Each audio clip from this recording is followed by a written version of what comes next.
to play. Oh, well, maybe switch on the keyboard. Oh! Oh, this is a great start. Intro.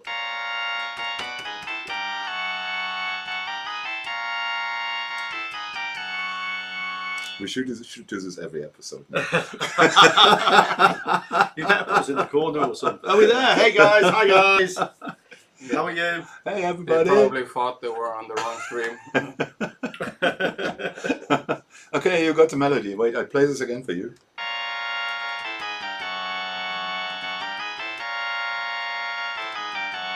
Just reminds me of Castlevania. That's kind of like Phantom of the Opera, Of course it is. Scooby-Doo style. Yeah. I would say. It still reminds me of Castlevania. Phantom of the Opera, Scooby-Doo style. I'd never watched Phantom of the Opera. Really? You never watched Phantom of the Opera? You should. I know what it's about and I what happens. think I've seen the old Hammer House of Horror one. I must have done. I've not seen any You've never version. been to the opera in London and watched Phantom of the Opera? No. Really? Heathens everywhere. I'm not an operatic. No, we're not sort. cultured. Like This isn't opera. This is musical. Yeah, that's the problem. I hate musicals. No, Well, yeah. well, if it's- Normally I'm with you there, but this is different. Anything to exonerate myself. I have been to the Rocky Horror Show live. Of course I've been. Yeah, I have. multiple times. Yeah. What's a Phantom of? You guys. I'm going home now. Carter is young. Yeah, musical. Yeah, I'm with you there, Carter. I can't stand musicals. Just randomly start singing. Yeah, I know. Why? Come on, please shut up. Yeah, why? Heathens. When I watch something Disney, I just go on my phone when they start singing. This isn't It's the Disney. same thing. Come on. It's musical. Yeah, it's annoying. Cartha, I thought you were my friend, man. He's closer to my generation. Perhaps we should do electronics instead. Yeah, Okay. agree. Yeah, just short heads up. Casio keyboard works.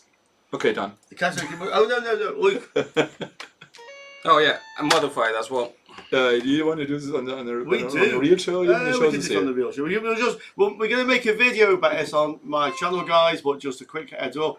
This is what DEOTWK has done to it. Thank you. And And a USB-C. of course. Yeah. So we'll make a video about that this week. This week, Dad, do you think? It's a short week, right? Yeah, this week or next week. Yeah, we have a short Yeah. week. So, guys, we have a public holiday again coming. So Really? the 1st of May here, which is next Thursday, Okay. is a public holiday. So we have a public holiday for May Day. Mm. In England, they won't have it until the Monday, which is not May Day. I don't know No. about June. The way you guys live, do you I have can't a remember. do you have a May Day public holiday, and do you have it on the 1st of May, which is what we do?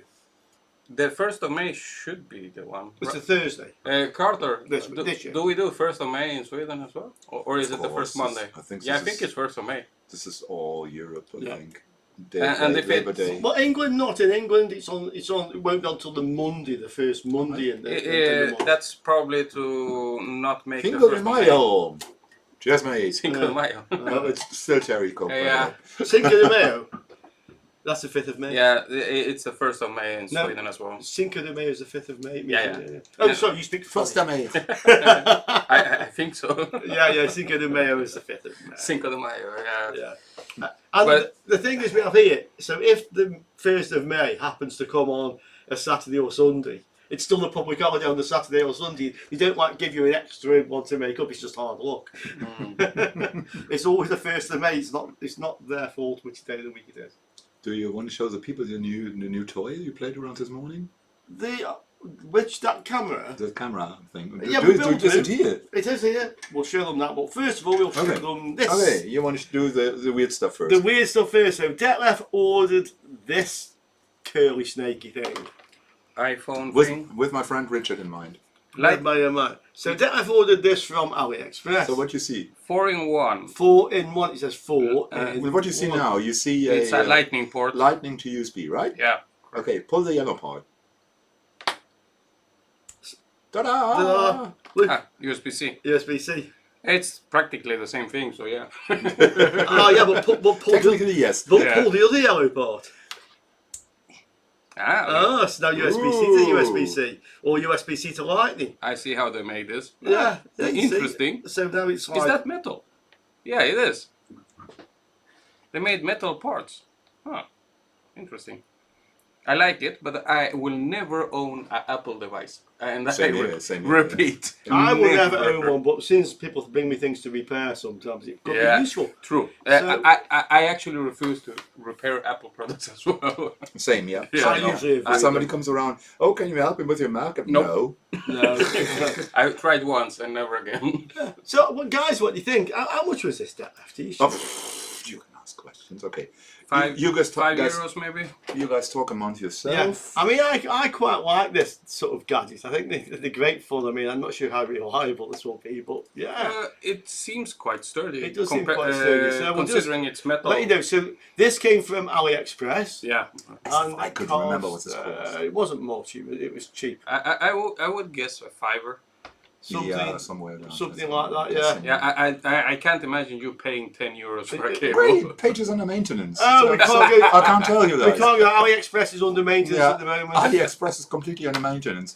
Probably because of the tariffs, yeah. That doesn't happen a lot. They have to update the prices for the US exports. Oh, yeah. I read your pain, Paul. I read the thing in the start, yeah. Feeling with you, man. Oh yeah, Paul. Oh, Yeah, Paul said it's What's 200%, yeah. yeah. Oh my god. Yeah. Well, I actually was looking up yesterday or the day before because somebody commented, and it said that it gave you a list of all the things exempt from US tariffs, and almost all electronic components are on the list. Yeah, they were, but I saw that they changed it back to not exempt anymore. Oh, you found it. There it is. Oh, it was €1.67. Okay, that's cheap actually for a metal. It has metal brackets for the connectors. €1.67 that Let's cost. see if I can do this. Handheld. I have to switch back here and... Yeah, yes, they it can is. see it. Yeah, I We think get they it can a little see cheaper because the tax removal. So count €2. So if you want to look at the search terms, 4-in-1, 65 watts, spring, short, data cable, 6 amps, la. So you know this, don't try to follow the thing here, just use the search terms. Yeah. And back to the normal camera, here we go. Yeah. So, guys, what do you think? Do you like that? Yeah, if you use Apple products, it's useful. If you use USB, actually, it's useful. It's useful. Yeah, I it's wouldn't useful. rip off the Apple. Oh, you would. side. What, Yeah, you you know- think that'd be an improvement? You know, Yeah. if No. a single comes around, it's like, my iPhone is in that, and can you recharge this? I can tell. Yeah. Not a problem, baby. Yeah, no, Exactly. I usually say no when it's discharged in the trash. So that's it for it. I really don't like Apple. No, I don't like Apple stuff either. I will agree with you. I don't like Apple stuff. Tequila? What? Wait. Yeah, trying to follow up here. Mexico something. ET15S costs nearly 500 US now. What's an ET15S? Thermal camera. Oh, Ultimate okay. Yeah. fuck. Oh, damn it, Paul. God damn, that's too. Look. Yeah, that's You know, you 200%. come on holidays to Gran Canaries and pay 250 here and buy the Yeah. Oh yeah, how Yeah, does but- that work? But can I suggest that the ET15S? What if you buy it from like Amazon America or Amazon UK? I mean, then does that mean you don't pay the tax? I mean, if you buy it from Amazon UK, then All the you supply, pay 10% for it. all the supply that was bought before the tariffs were instated don't have the tariff. terrorists. Everything after that needs the tariff. Yes, but so even in Amazon. Yeah, I mean, I'm not in the USA, but No, I don't- I I would don't. assume if I'm in the USA and I go to Amazon in the UK and buy one from there, I pay the tariff from the UK, which is 10%. Yeah, but then the import duties and stuff. I don't know if they We don't know the answer tariff to it this. on the import. I think we're going to wait for next week. Nobody knows what Donald is going to do. No. Yeah, they should throw him out from office. That's what they should Yeah, do. true. Amazon is more competitive now, for now, of course. But this is probably why Donald did this. So that Jeff has a more revenue. Revenue, Thank you. Yeah. profit. Profit. Yeah. Profit. Yeah. Okay. So, Do we have something serious for the guys? Yeah, no more politics. Yeah, stop with the politics. oh, we can look at your screwdriver. So, talking about cheap stuff from China, cheap Chinese crap. Depp bought this. There you go. It's one of those you can straighten out. I don't know about straightening it out, but Yeah, It's starting to sound like and now we're making Paul really jealous here. really? Sorry, Paul. Yeah, Push. of course, push. Yeah, there. Ooh. Yeah. The shape told me. Why would you ever have a seam here otherwise? Nice. USB-C. USB-C charging, yes. Yeah, nice. Because you always lose the charger for these things. And you want to know what this costs, right? Wait a sec. From AliExpress, how much did it cost? Wait a sec. I need to. Let me guess. 5? No. 7. Oh, okay. 870 total. Well, yeah. With that. Yeah, that's the real price. With the postage. Let me see if I can do handheld camera, and then I need to bring it back over here. So this starts to feel like a AliExpress commercial show. So So we got this for cheap because Richard is repairing all these audio amps right now, and I'm trying to focus and His poor hands to and with all the big screws, and you can't use the tiny screwdrivers. And I thought, okay, what's this thing? €8, and we're going to try this later, right? Yeah. Oh, we're going to try it as soon as we you know what? For €8, I don't care. It's cheap enough. If you want to do the search thing, 3.6 volt power tool set, household maintenance repair, rechargeable lithium, something. 18650 inside them. Yeah, and if it's more expensive than €7, it's too expensive. You probably get this even cheaper on a I bought a big one for €20, a big set. It feels solid. Yeah, it does. And I like you can straighten out the handle. Oh yeah, I didn't even realise you could do that with it. Overhead camera. What, like this? Yeah. Oh! And the light as well. That's actually useful when you're behind something and you can't really see. It is rather, isn't it? Yeah. You have to press the button, don't break it. Yeah, we like it. I know, we're all into repair stuff and don't throw stuff away, but this is so cheap. If this breaks, you buy another one. Don't tell anybody. Of course, you got some lithium cell out of there. Thereabouts. Yeah.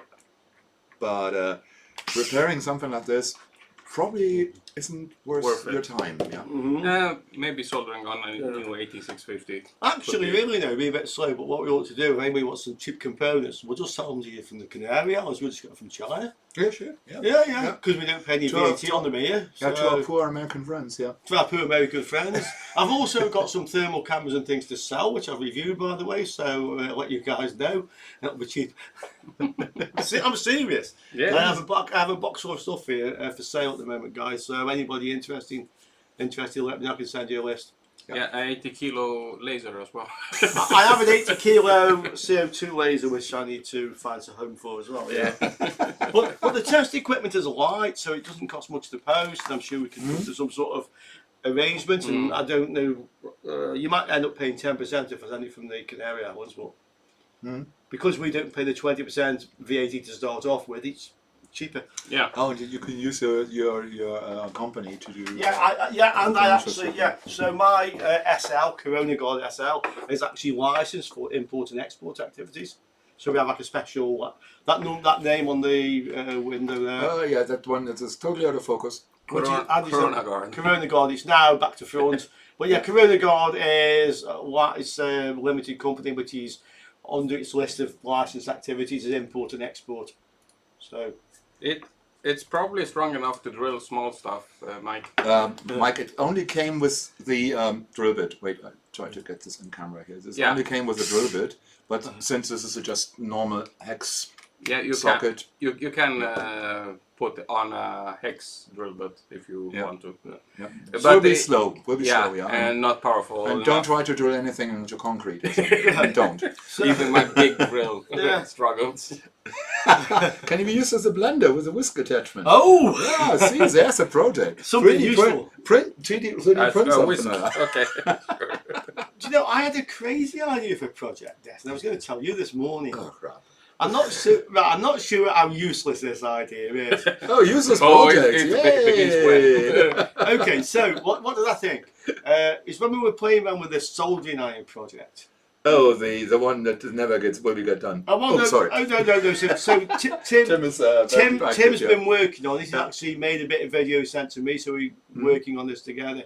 And one of the things I was talking about originally was changing the processor, and then you have to write new software.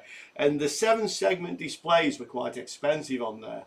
There were a particular type. There was three. Remember, Paul brought us a bag full of them. A bag full of yeah, them. but we've got a bag full of them. So I originally thought, well, can't we use a different, like an Arduino or a nano CPU that was easy to program, but we'd have to write the software, or the Tim would. Software must be written. Well, have it written. But obviously he's got it working now with the original 18 Mega 8. It's working. The pain in the butt CPU. Yeah, that one. Yeah. but the other problem is the 7 segments. So last night when I was lying in bed, I kind of woke up and wasn't ready to get out of bed yet, and I thought, oh, I wonder if you could like make something that plugs it where the 7 segments go. So you create a microcontroller and it reads the information that's going to the 7 segment display and displays it on an OLED. So you want to go reading the data lines that coming from no? Yeah, because it sends to 1, 2, 3, so it strobes across them and it sends the data for each one. So surely there's three 7 segments. So surely you would pick up the address to which one, and then you'd read the data and then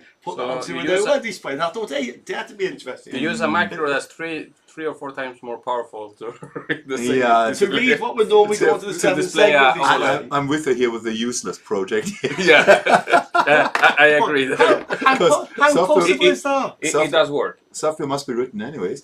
Since it's multiplex, you simply wait until a state change on the common cathode pins. Yeah. Then you read the shape that's somewhere on the 7 lines. Yeah. So, but you would need for It's 3 digits. 3 digits. You need 10 pins already just to read this in. Okay. You have the 7 pins from the 7 segments. Yeah, 7. Yeah, 8 to G, 8 to 8. Oh, there's there's a full stop. So there's 8. Yeah. So there would be a dot somewhere. So there's 3 bytes. Yes. Plus another byte. Well, you need to read in the is this data for position 1, 2, or 3 digits. Does it strobe through? I think it strobes through them. Yeah, it does. It must be. Yeah, they all do. This is the normal thing. Yeah. When you got something like a 7-segment display, and you get multiple of them, you don't use the CPU and connect every pin to that. You go for there's more. Either way, there's a common cathode, LED, so remember, or a common anode, so plus or minus common. Yeah. And the CPU either way pulls down the chips if it's common anode, or sources the chips if it's common cathode. So plus coming from the CPU. It's a little too bad. And you normally put a little transistor in the common cathode or common anode path, and you simply go switch on the pattern you want to see. Yeah. And then you activate the common cathode on that one digit. On pin. And for reversing that, you have to read all of them. So this would mean 11 pins already just for decoding them. Okay, so I do know on that particular project, which is the soldering iron one, that it's actually the 18 Mega 8 that's directly driving those 7 segment displays. There's no transistors. You can just so you've got A, which goes to all 3 of them, B, segment C, D, E, F, and G, or whatever it is. And then there's 3 lines, like address lines, so one addresses each one, or a strobe or something. If I got my micros right here, guys, you probably can do something like 20 mil in sum on the chip. So sourcing and syncing. Somewhere around this. 20 mil could work for a 7-segment display if you don't drive this too hard. Technically, yes, doable. Yeah. For this project, no, because software must be written anyways. And then you can simply slap on an OLED. Yeah. Problem could be OLED needs a pretty hefty library in the back. Okay. Because it's graphically driven, and you get way more pixels on there than the 7 segments. So you have to somehow get the pixels to the display. You normally do this either way in a full buffer, where you have the same as the pixels on the screen. Yeah. And you have, if you have say 1024 by 128 by 64 or something. Yeah. Okay. Do your calculator, please. 128 times 64. See, I was thinking of another microcontroller which just reads what's going to the 7 segment and then displays it on an OLED. Get rid of the pain in the ass controller on there and use a. Well, this is what I was discussing with Tim, whether he wanted to rewrite any 80 tiny gets you 32K of RAM. So, Yeah, so you can. Then you don't need to yeah, convert and from then one I to the have other. 20 pins. Yeah, so it's already 8K if I want to have a full buffer Yeah. in the CPU. And the 8088 or something you got on there, I think at 2K or something. Yeah. So Yeah. you already have more than 4 times the memory requirement just for the buffer. Yeah. Okay. Yeah, and also you need to change the micro if you want to do that. Yeah, and I would go 80 And tiny if you're anyways. going to go dual micro, there will be problems because it needs a lot of pins actually. Yeah. Yeah. And if you only do a conversion CPU, That's what I was thinking. you would need the 10 or 11 pins for reading the thing, Yeah. and then you need 2 pins for the SPI, SDA, Couldn't you SDC, put SDA. a shift register and just pump out all the parallel pins? Why? No, The display is I2C anyways. it is I square C. Yeah, okay. so right, for the OLED. No, why should I do a shift register between this? No. I meant for the reading of the incoming No, this signal. is parallel. It is parallel. Yeah, of course. It's 7 segments. Okay. Okay, now I have to. Now, okay, wait. Now we have to look this up. No. Somebody says something. Yeah. Okay, now. I haven't done a 7 segment in a while. You see what I've started? I was thinking like a universal 7 segment to OLED Yeah. converter type thing. Yeah. Sometimes I feel I keep these guys. Okay, there we go. I keep these guys from killing themselves. There. Okay, where was the camera? There was the camera. All right. There we go. Yeah, I was singing on Friday, so if I sound a bit harsh, this is me being. Okay. All right. You can things see. that people can see. This. I want to have this. Okay. Now the other one. So let me try to get it in focus. Yeah. And yes, I know we should do this on the other machines. So there you see a 7-second display. So you got 7 data lines, A to G. So Yeah. this is a 7 segment. This is what the name Plus comes the from. dot, which is decimal point, Yeah, which plus is 8. the DP. This is not something weird. This is just a decimal point. Yeah. Common node. Yeah. Oh, it's not double. Sorry. Okay. Where was I? Yeah, current limiting resistors, and the little switches would be your CPU. So we see the switches for A, B, C, and DP. Yeah. This would be a CPU, and since CPUs can source or sink any current that goes into there, you can use them as a switch to ground. Oh, so basically what happens is that common anode, the processor puts 5 volts on that and then grounds all Yeah. the pins it wants to Wait, light, wait, the wait. segments it wants to light. So if you have multiple segments, imagine another switch down here that's 0 volts. I'm using this high-tech pointing device now. Okay. Imagine another switch down here, which simply switch the whole thing on and off, say side by side, like down there and something. Yeah. So you have them side by side, and you're routing all these lines to all the displays, and you have just one switch down here where it says ground to switch on this display, this display, this display. This digit, this digit, this Yeah. digit. And Yeah. if you do this faster than, say, Hive might help me out here. I'm saying 10 milliseconds would be Yeah. fine, and 10 milliseconds is. Yeah. 60 milliseconds gives you 60 FPS. 50 milliseconds is 20 hertz. 20 Yeah. milliseconds is 50 hertz. Alright. Skippy tells me stupid easiest way to drive a 7-segment display for numbers only is just a 1-digit voltmeter and an op-amp to change the voltage. Yeah, useful temperature is absolutely with you. Yeah. Persistence of vision. Thank you, Paul. Yeah. The German already doesn't know this stuff. Man. Yeah. If we want 8 times 7 segments display using MX. Yeah, but Mike, they want to do this the other way around. These crazy folks beside me here. They want to read the things that come in from the display. Don't ask me. Don't count me in. I'm not doing that. It was a crazy idea. It is doable. But it was interesting. They think it was interesting, guys. It was an interesting idea. Yeah, it is doable. I would agree with you there, but sometimes it's not worth doing. Yeah, this is what I'd say. Yeah. Even if something is doable, it's not worth doing sometimes. But the time you will Sometimes there's a reason why people didn't do the stuff you just thought of. Yeah. cost normally Yeah. and time. There might come a point though, you know, when like 'cause When you need to do this. Oh, yeah. Paul, for Charlie plexing, you probably need a different wired LCD, I'm guessing here. Because Charlie plexing does all the weird stuff where you have reverse the polarity of reverse the- LEDs, and these LEDs, you remember the little thing I had on screen there, they're all in one direction. So Charlie plexing will be Harder. not, I don't know if it's not possible. Well, no, you'd have to have 2 LEDs in each segment to start with. Oh, what you could do is use one with a common anode and one with a common cathode. Yeah, but that's 2 separate digits. Damn it. Okay, I have to think of it. You got them worked up. Paul, damn you. Now you ruined my evening. Oh no, we have video now.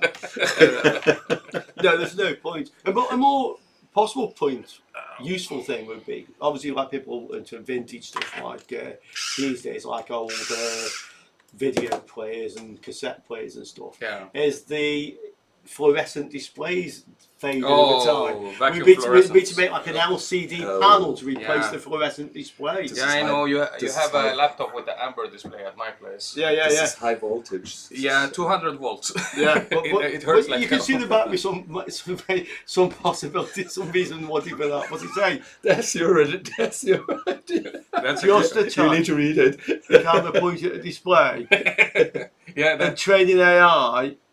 Oh, that would be one of my solutions. Yeah, good. I'm usually the advocate for AI here. which actually brings me to something. So interesting. overkill. This brings me to the interest. I thought, you remember, we It need is to, possible, we need though. to get right. This will interesting. So if we get the PC on, right. My thought is, do you remember that amplifier I fixed this week? I made the video of the Pioneer A20K, which none of the selector works. So when you turn the input selector, it didn't change the LEDs. You couldn't select anything. And the fix was, which I found out by accident, was to hold in the direct button in the speaker B, which is the factory reset on it, and then the thing worked. So I want to know is if we ask an AI, we tell it what the model it is and what the fault is, and ask it how to repair it and see if it could fix it. If you can get the Actually, big 2.5 ton power supply. You'll see this later, guys. Okay. Don't drop it on your feet. Oh. Yeah, so the question is, can AI come up with the correct repair for that No. amplifier? Because it's only pressed 2 buttons, Okay, but it wasn't documented in the manual. I'm turning you guys Interestingly over to the other PC now. enough. Okay, let's see. So can AI fix it? First of all, we need to log into And, ChatGPT. if AI points out to my video, so Let's go with Gemini. It's better. let's for see. now. Really? Yeah, the Gemini Pro 2.5 is. Yeah, I'm old insane. school. I'm still using ChatGPT. While Carlos is doing that, did most of you guys see this video? So basically, that's what it was.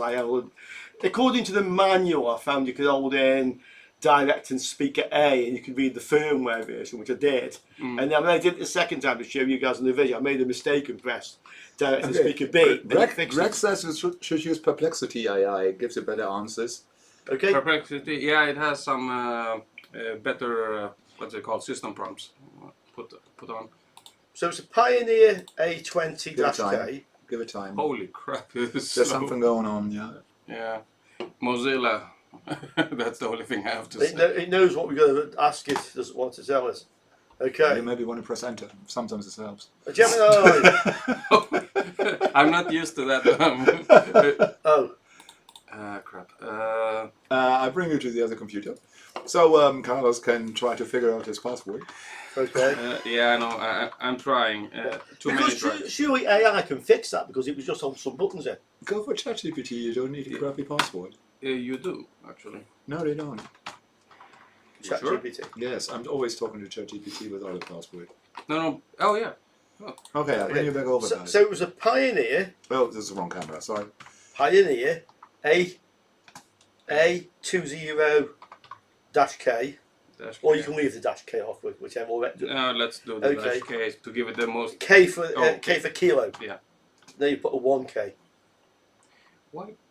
Okay. Okay, yeah. Right. So the fault was you can't select any source. The LEDs won't move. It won't select. Yeah. Fault select. Select. Force. This is a small Fault. keyboard. Source Yeah, select. it's a pain in the ass to write on. Source select does not work. does not. What? You type in does not work. It's so So, small. You're the native here. Why don't you type? LED, Select does not work on the rotary button. yeah, but that'll do. Yeah. So what he says, how to repair. What could be the solution? Give me a sec. So, It doesn't matter. It That's knows what. fine, yeah. Yeah. I don't understand. And put reasoning. Oh yeah, reasoning is good. what's reasoning? I think you need to log into activate. Okay, no reasoning then. I use reasoning quite a lot. Think about.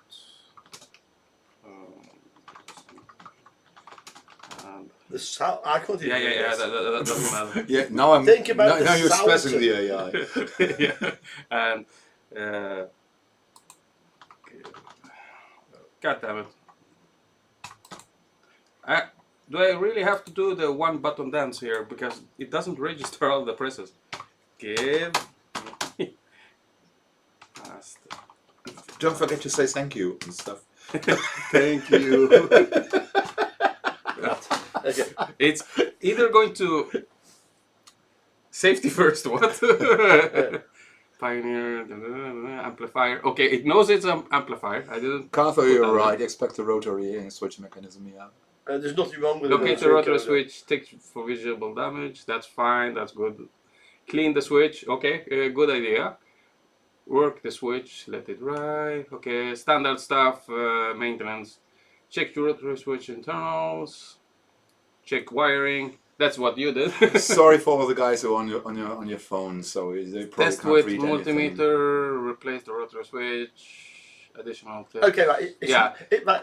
Okay, I figured it's not the rotary switch. Yeah. For the reason it's not the rotary switch is the source doesn't switch, Yeah. and the source LEDs don't light up. So This there's is what you difference. talk to the AI now. So you tell it that. You type. So what do we type? So You're the native.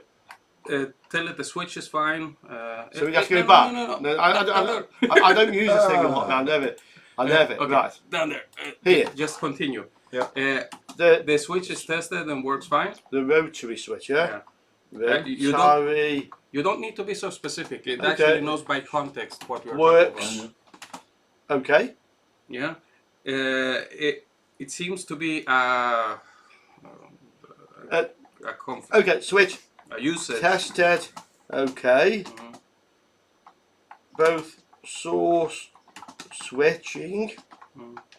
and source LEDs don't work, yeah? Mm. Because that's how I figured it wasn't the switch, because it won't switch the LEDs and it won't switch the source. Yeah. And then it goes Got it. printed circuit board, the LEDs, check the LEDs. Yeah. There it could be a go- problem with the control circuitry. Mhm. Check the voltages, inspect for source, select circuit. Yeah, it's going the normal repair route. That is, check the electronics first.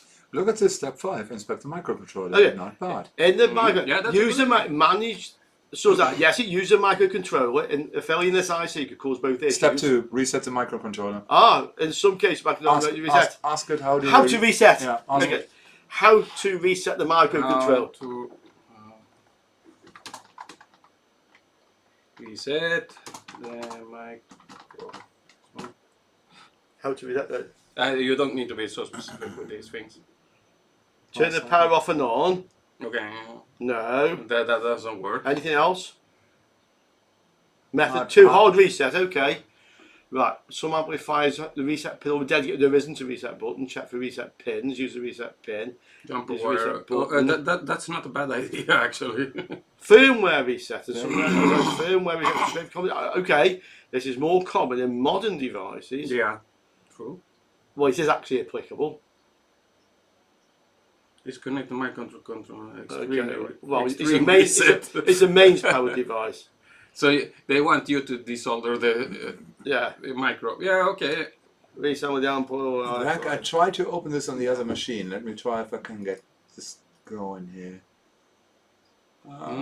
Sorry, I'm not. I'm not locked into perspective. Perplexity, yeah. Yeah, and wait. So the AI is on the right route, but it Greg, doesn't know how to you're an reset. admin. You could send a. If we were logged in, I can ask it to search the web, for example. Oh, you can search the web. Search the web for potent resets. Methods. Yeah. Can people see the screen? Yes. I saw this, but this brings me to a login site. I can't log in because I I don't have a can't. login. It didn't search anything. I don't have the ability. Okay, yeah. You have to use the service manual. We're not logged in, that's why. But otherwise, yeah. If you use the search and reasoning, it will actually probably find the solution. Well, you know, but for an NI, this is not that bad. That's not bad advice. Go in here. Audio.com AVS forums, yeah? Yeah, those two forums are great, actually, for these kinds of things.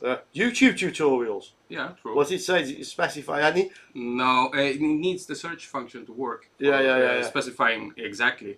But if you give it time, and especially if you use the reasoning, because then it starts thinking in you can expect a factory reset via a combination of button presses, that's correct. so it got there with a little prompting. Oh, and if you do find a specific reset method, let me know. Yeah. There we go. Okay, so yeah, I mean, I think AI only helped because we actually knew what the fault was. Yeah, so if you know what I mean, because I actually knew what the fault was. If the information is in the web and there is some sense of the problem on some page, it can figure it out. Yeah, I mean, it is hard for AI to do electronics. Electronics, okay, yeah. For now, yeah, okay, fair enough. I mean, I do know from the comments, it seems to be from my video, people said that was really useful because I seem to have found, although the user manual tells you how to do a reset, or rather the service manual, it doesn't tell you the method I use. I was just. This is what Paul suggested, and without reading up here what this is doing, I have no idea. This is probably your video, by the way. That's my video. Yeah, that takes you to my video. Yeah, I know. You do only wanted to see if it finds your video. It does find my video. It did find it. AIs are impressive, actually. Yeah. I still think this is a great starting point, even and especially for beginners. This is great because these things explain you stuff. You know? Yeah. If you want to know how something works, instead of looking through a bunch of manuals, data sheets, and stuff, it can give you a broad overview. I get it. Yeah. It does seem from the comments I mentioned that I seem to have found an undocumented method of doing a factory reset. Paul says maybe this got the answer by searching your video. Absolutely possible. Yeah, it could have done. Pretty much. ChatGPT didn't do that because the search function is not active and it's not. If you're not logged in. Yeah, if you're not it's not up to date. The AI was, I think, in January was the last cutoff for the current ChatGPT. Okay, so just the last thing on that, guys. What do you think? What would you give it out of 10? The AI. Did the AI solve the problem or didn't it? Is it good enough yet? It gets a 6. 12. Yeah. You give it a 12 out of a 12 out of 10. Yeah. I listened to this guy from NVIDIA, Cleo Adams, did an interview with him, and he had the perfect explanation why AI is great. Imagine some 10 years ago, somebody never worked and never sat in front of a computer. Set somebody in front of a computer, say, what was it then? Windows 7? Yeah, probably. And tell him, okay, do something. And if somebody had never touched a computer in his life, they probably would go, I have no idea what I'm doing here. I don't know what this thing is for. Yeah, pretty much. I don't know what I should type here because there's a keyboard in front of me. Do this today. So I'm talking about 2015 then. So today, if you sit in front of a computer, open ChatGPT, and if you don't know what to do, ask ChatGPT. You can talk to the thing. Yeah, you can literally talk. This is something new, definitely new. Oh, it's useful, that's for sure. We've got a few scores, so Cartha says 5 out of 10, Lawn Dog says 4 out of 10. Yeah, it depends on the use case, I guess. Lawn, absolutely with you. We're talking 10 years, yeah. Yeah, pretty much. Yeah. Let's try again in 10 years, yeah. Okay. If AI doesn't work, just go with Plan B. Okay. Garbage in, garbage out still applies. Absolutely. You have to know how to prompt it, that's for sure. Yeah. I actually fixed a repo, AI repo the other day for a 2D to 3D converter. So you convert images to 3D objects. and it got out of memory really fast. It had a memory leak, so I gave it the entire GitHub repo, asked it to look it through and tell me what the likely candidates were, and it gave me a list of 7 or 8 places in the code. And I checked all of them, and I found the error, and I actually posted it on my own fork of the GitHub repo as well. So the fix is there, but the main branch hasn't updated yet. So it saved me like 2.5 hours of going through 300 files. Okay. So and it did it in like it maybe took me 3 minutes prompting back and forth with it. So. And I was using Gemini 2.5 Pro because it's multimodal, so it can see images, it can see, it can actually watch videos up to an hour long and condense them. But the time will come when AI starts quoting other AI. Yes, of course. Yeah. It's already happening because Sure. AI is out of data. There's no more data to train them on, so they have to make synthetic data. That means the AI is making the data it's training on, so it's an iterative loop. Now, there is a big jump they did 2 months ago. Did you guys ever play with audio AI? Yeah, you did. Yeah. I love it. The songs it makes are awesome. I tried it, but the first song sounded great, and the second and third one sounded just like the first one. Right. Let me see if I can connect to my machine at home. Yeah, I can connect to my phone. Okay. Talk amongst yourself. Yeah. Okay. So they made a big breakthrough not too long ago that the AI can invent new stuff instead of just repeating. So it can actually program and do stuff that's not in the main data set or whatever. And it can actually improve itself. DeepSeek did that. They made a 200% improvement in speed. The AI itself did that with shader cores and a lot of advanced stuff I can't even do. And it did it in a span of 15 minutes. So it improved itself by 200% in 15 minutes. Yeah. And they did this specifically because they knew that information is not in the dataset at all, and it still figured out how to do it, and it worked. They implemented it and it worked fine. Okay, so as you mentioned, converting 2D to 3D. Yeah. Maybe that leads us into this thing, Dad. What do you think? Oof. Should we play some music in the background? If you want to. Okay, This is Detlef making AI music. Yeah, this is this is not even me. This is from Suno. If you haven't tried it before. There is a free version. Oh, That's not Directly from the freaking AI. I know that.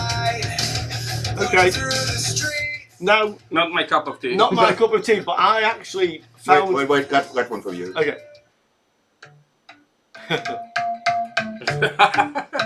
That's not for original.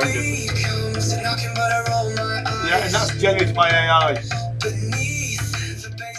Yeah, I wanted to have a song where the singer hates reggaeton. Yeah.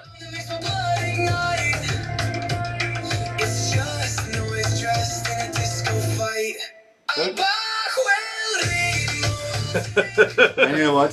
Fucking catchy. It is catchy. That's the problem. I made it make AI video game music, and it's so good. It is catchy, but again, there's limitations here. So that make a song. So okay, and some of you guys will know this. So I said make a song that sounds like the sound of Philadelphia. What? So this was soul music in the 70s in Philadelphia. This is the precursor to disco music. Disco music. Think Harold Melvin and the Blue Notes, the OJs. Stuff nobody knows, guys. I'm sorry. The three, Even the AI don't know. the 3 Degrees. All these big artists in the 70s were making this very soulful. So it's all instruments, all orchestral disco music, and it couldn't do it. It could only make electronic sounding music. It just could not do it. We tried 2 times. We did try 2 times, but it seems like it just can't. It's an great choice, Philadelphia soul, blah blah blah. But you couldn't do it. Okay, so I have a solution for that. Okay.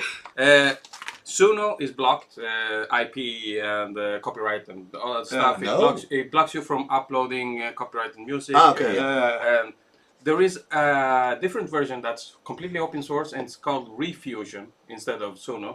And it is exactly like Suno, the interface and everything. It's just that it doesn't have the copyright. It's crap. Send me the link, please. Okay. Yeah, and you can upload songs, and it takes either you say make a song with my lyrics on that song, or take inspiration from this song to make the new song. Okay. So it can actually take a specific style and make it again with the new. I'd be interested to see how I can do it because that type of music was played on real instruments. Without actually having the real instruments, I don't see how you can do it. Was the stuff you just heard, the punk song? Punk song. Yeah. No, could you tell? Oh, this isn't played by people. You can actually make it. No, I couldn't. Instrumental. I agree with you. I couldn't. Yeah. That sounded like real music. I find myself playing along with AI-generated songs now, Yeah. which is really sad. I actually made my own music to play video games. But I read Deezer, one of these Spotify clones thing. They're saying they're dying currently in AI music. They got 20,000 submissions a day. It's so easy with AI music, and they're dying right now. Oh yeah, the Refusion is uncensored, by the way. You can make some really funny adult humor songs. Katha, if somebody would ask me today, oh, should I learn an instrument? I would say, fuck no. Learn Suno and learn prompting. Good idea. Because making this music, it takes about a minute to get the song.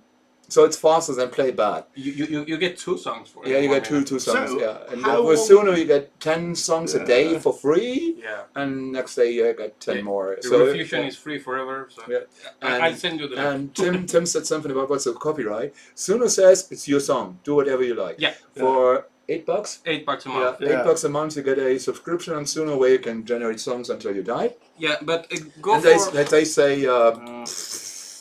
So how long your before we song. get a #1 in the charts that's an AI generated song? Here, instead of using Suno, this is the same as Suno. It actually looks exactly Sorry, the same. something's making a noise.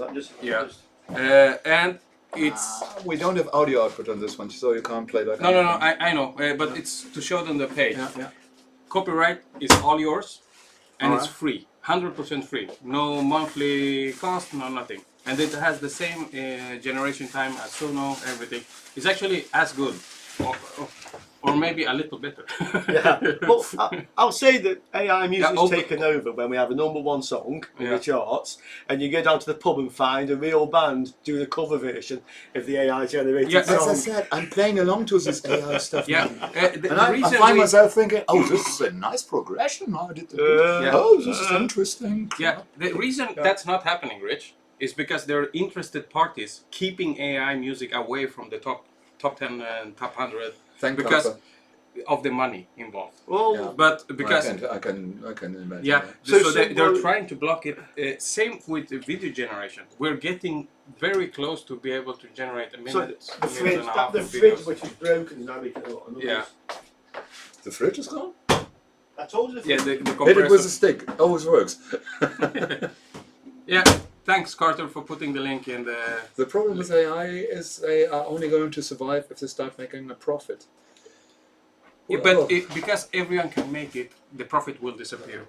But that's the whole point of AI, to make the age of abundance. Oh, everything turned off. Oh, what?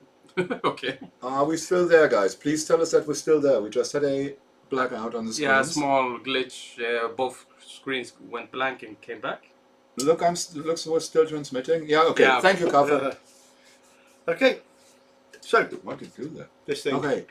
The anal probe. Oh no, looks like a bathroom scrubber. Yeah, or a microphone. Or a mic, yeah.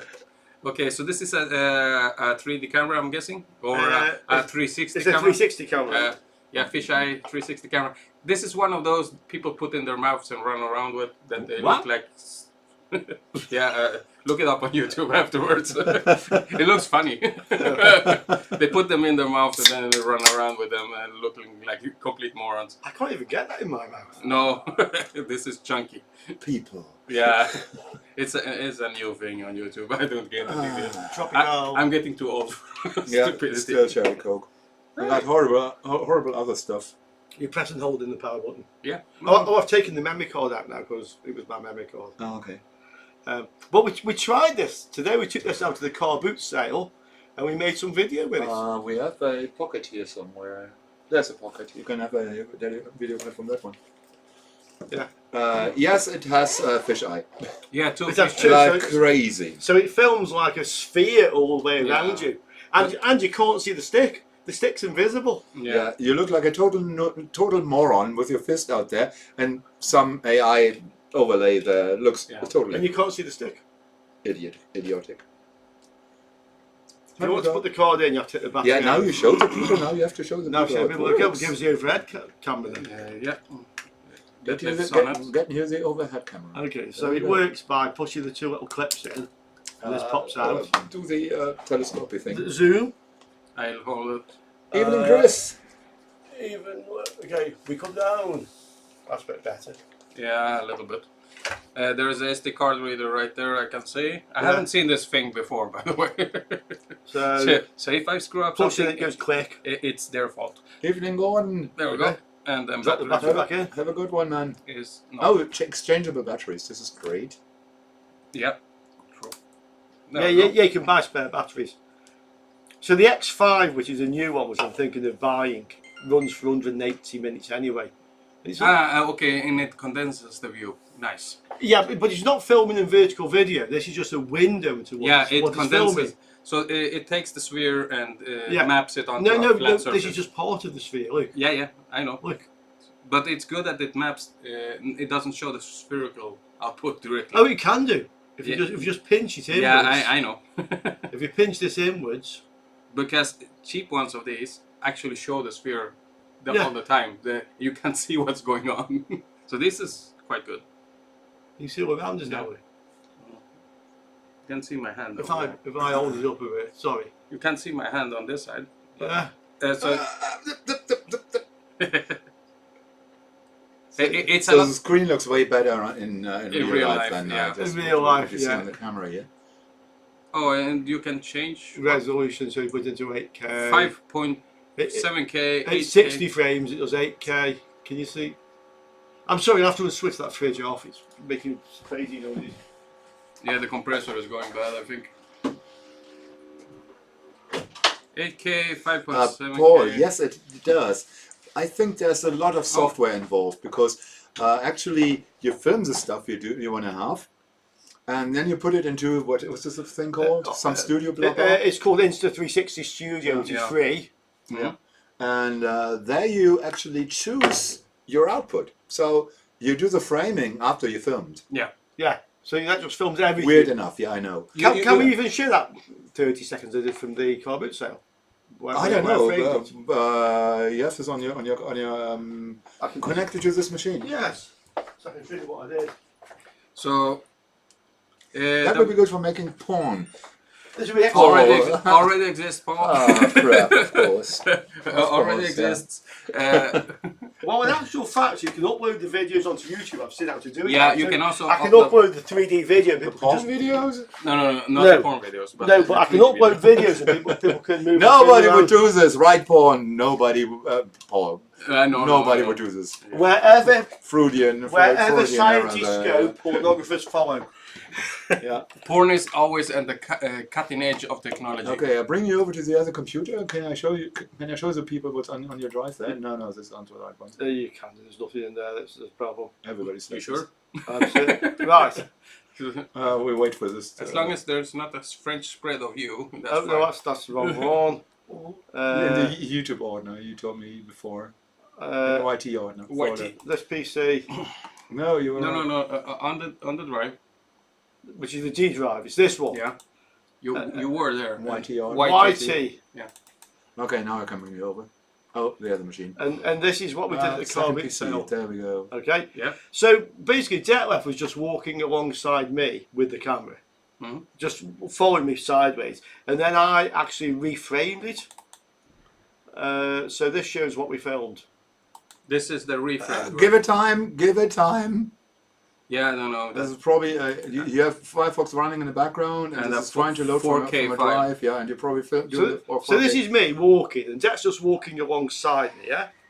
Yeah, and not even trying to get you in focus.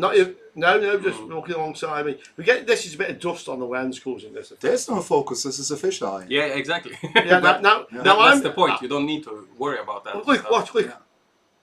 So I did this in post-production. I just set some keyframes and rotate the image from here for me. Yeah. So you can actually do this directly in DaVinci Resolve as well. You can. Yeah. It has tools for that. So we're not spinning around. We're just walking sideways together. Want to see this thing? Yeah. So we're not spinning the camera around. It records all possible. All possible. And the other one I'm recording, this will show you can't see the stick. Yeah. So this is. I was just in Puerto Rico. Some chica was walking towards me, so I just refrained it. Creep camera. Creep camera. Yeah. So she slows down. Yeah, but if you watch, I'll play it again and I'll pause it. Yeah. I'm holding the camera on the stick. Yeah. Yeah, you're not. But look, you can't see the stick. Yeah, it does. Therefore you have a very messed up hand. Yeah. Yes, so guys, if you ever wondered why are people running around with disfigured hands in the last time so much, because they're idiots. Yeah. So repeat now. So yeah, look, that shows what you can do with these things. Well, I know nobody looks at your hand. I know. Yeah. Okay, so guys, that's what you can do with these 360 cameras. You can do a lot with these. Swarm intelligence. What do you think about these things? I like them. They have very broad uses. Remember for phone cameras, I used to stitch photos together to make panorama photos. Yeah. Oh yes. Before Photoshop had the automatic thing with that. I remember this. Yeah. It's a long time ago. Yeah. But what we can do is if we go to one of these carnivals. Paul says I had an early digital Canon camera in the 90s, and desktop software was very slow but effective at stitching pictures together. Yeah, I think this. Any more experience? Let us know. Oh yeah, thank you. Yeah. Well, what we did find today is if we go to one of these carnivals or parades, we can actually upload the video from this camera a full, to YouTube, full 3D video. a full 3, and people can just put the finger on the screen and look around. Or if you have a VR headset on and connected to the computer, you can actually look around. So I'm going to see if I can bother that one again, because I won't have mine by then, and we'll try it on the parade, and we'll do a 3D video, and we'll stick it up onto, a 360 video, and put it up onto YouTube. Do you need help? No, but just... Yeah, it's very... I got grown-up fingers, you know. And I cut my nails, but still. Yeah, grown-up fingers are just not with these tiny things. Yeah. This is our pocket normally. Yeah. So that's what I've been playing with this weekend. So my takeaway was for weird camera positions. This is fun. We did the walk around on the cardboard sale today. Yeah, so I haven't got the files here on that. Yeah, this is maybe a thing where you put the video. We might put a video up. Yeah. So you guys probably can see then how this looks when you film there, because what was fun, you could put the camera in weird positions. There was Richard was checking one of the PCs there, and I simply with a 2-meter stick, we simply jammed the camera down into the CPU, into the PC. So the camera will look out from the PC. So Richard will be looking down at the camera. Probably everybody. You can see the components quite close. So this could be interesting for doing this, but running around with this thing all the time. Yeah. And additional time to set up this shot in production and in post. In post, it's extra work. Yeah. Well, if you upload a 360 video to YouTube, you can't stitch it together. You can only upload the file that is more on the camera. 3D file. So my thing is to get one of these that runs for 3 hours, stick it onto like a shoulder, strap it or clip it, have it somewhere above me, and film it as normal. This thing's just do the 360 thing. Anything. Well, I'm not doing anything. Then I upload the 360 and say, okay, you can go. You can now look around the whole carnival. Okay, so it's walk with you. A walk with you, yeah. You can do that as a live stream. Yeah, this is what I said. Yeah. That works. Yeah. There are YouTubers that do that and streamers. With a 360. Attach it to a lightsaber. Well, weird idea, Paul. Cool. Yeah. I would get motion sick watching something like that. Paul asks, this is for you, Richard. Paul asks, would you still show the booby slow motion? This is the booby slow shots. Slow down the booby shots. Of course. It has 100 frames per second, so yeah, it has booby. You can do slow motion with that thing. The X5 does up 120 frames per second. Skippy, I think I don't agree with you. This is 360 because you can look up to the ceiling, you can look up to the feet. Yeah. Yeah, you can look everywhere. It's a sphere. It's not recording yeah. a circle. It's recording a sphere. Yeah. So if you have a VR headset, it is really 360. Yes, the Skippy is going very, very anal there. 4-pi steer camera. So Okay, yeah. this is what it is. Fine. So now you know. If you're going to be very specific, Yeah, I think the 60 video training came from driverless car development. Oh, this is a probably yeah. And the technical thing was interesting. There, you opened it this morning. This thing does 2 files, right? Yeah, it records 2 files. So when it saves the files, you get the video image file, and you get the gyroscopic file. It says gyroscopic data with the same file name. So you got image. So you get video and gyroscope. So all this, the fact it stays perfectly level. There's no gimbal in this camera. It's doing it afterwards. It's using that gyroscope file, so it knows where the horizon is. If you choose level horizon, it stays level. And I think it might actually be better than using a gimbal, because a 3-axis gimbal is doing that in real time. Whereas this, it's using the gyroscope file, and it's doing all the calculations after you've recorded it. So it's got as much time as it wants to process the file to give you and make it perfect. That's my opinion. But need to de-distort the image, and this is a fisheye. So as Paul said, there's some distortion. This is distortion. I'm dropping F-bombs. Actually, Paul, there does exist a 3D thermal camera. Really? No, yeah. Now I need to think what for. Yeah, FLIR has one for helicopters and planes. So military grade, obviously, but oh yeah, this could be. Yeah, it's for underneath, but they are $1 million. Well, this thing must have come from. You say it came from like this technology. Probably came from what you used on Google Maps. Because when you're looking around with this on the 3D, they have something it's like using Google Maps, but you can have it with a moving video, so you can be walking around in the carnival, all the people around, and you because Google Maps gives you distortion. Yeah, it's exactly the same technology. Same thing. Yeah. Okay, what next? Yes. Lawrence says, what are your thoughts on the current status of VR headsets?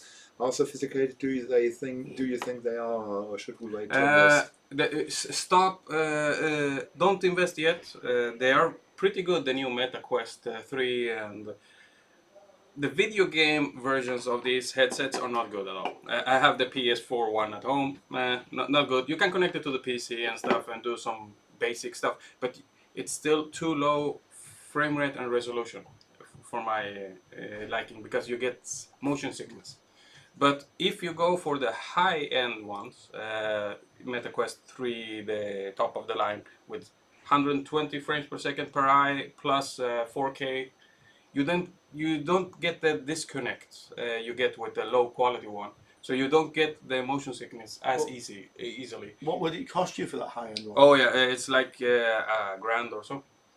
Without tariffs? Yeah, without tariffs, yeah.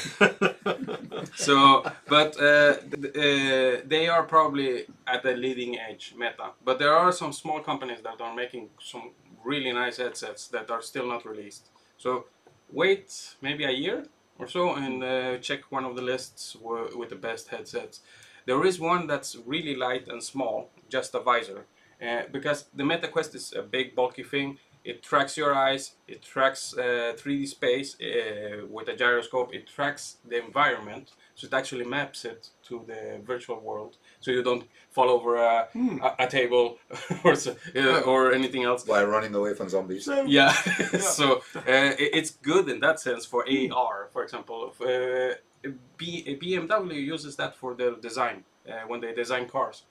They have a 3D augmented reality version of the car before it goes to production, and they can pick out parts and stuff, because it can track exactly where you are in space, and it measures your hands with the cameras, the motion, and well, it's really cool technology. I would love a full dive version of that, but expensive. Yeah, HTC VR headset are really good. So, talking about live stream, if we get all take this with us, what would we need? We need this, some way to transmit from it. I mean, I can have a look at it, but what do you think? Maybe we should try it on the next parade. We just clip it onto a backpack above our head. One person just wandering around for an hour and we do a live stream. Can that connect and stream?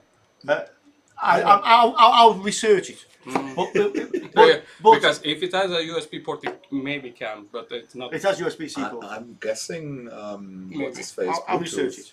it. It is Bluetooth.